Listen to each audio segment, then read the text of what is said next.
40 ఏళ్ల క్రితం ప్రముఖ దర్శక నిర్మాత విబి రాజేంద్ర ప్రసాద్ సతీమణి తన కుమారుడు జగపతి బాబు చేత ఒట్టు వేయించింది.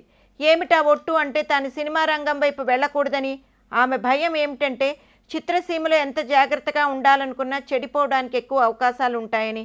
ఆ ఒట్టు సంగతి రాజేంద్ర ప్రసాద్ గారికి తెలుసో తెలియదో కానీ ఆయన కూడా జగపతి బాబు సినిమాల్లోకి రావాలని ఆశించలేదు. అందుకే BA చదివాక జగపతి బాబు వైజాగ్లో ఉన్న వాళ్ళ ఫర్నిచర్ ఫ్యాక్టరీలో 2500 రూపాయల జీతానికి ఉద్యోగం చేశారు.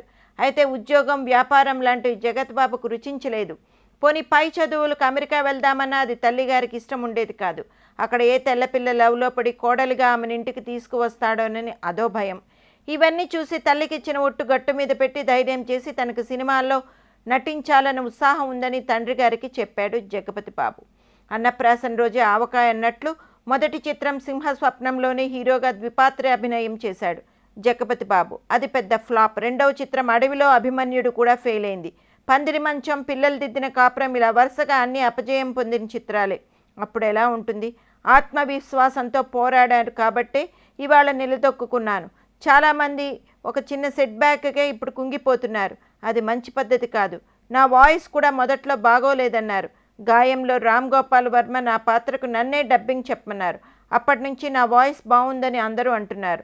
అంతఃపురంలో నేను వీర్రాజుగా నటించాను. షారుఖ్ ఖాన్ ఆ సినిమా చూసి జగపతి బాబులా నేనైతే నటించలేనన్నారు. అంతకు మించిన కాంప్లిమెంట్ ఇంకేం కావాలి?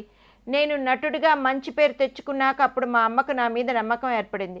ఆ ఒట్టు సంగతి పూర్తిగా మర్చిపోయింది. మన స్వభావం మంచిదైతే ఏ రంగంలోనైనా ఎవరు మనల్ని చెడగొట్టలేరు అంటారు జగపతి బాబు.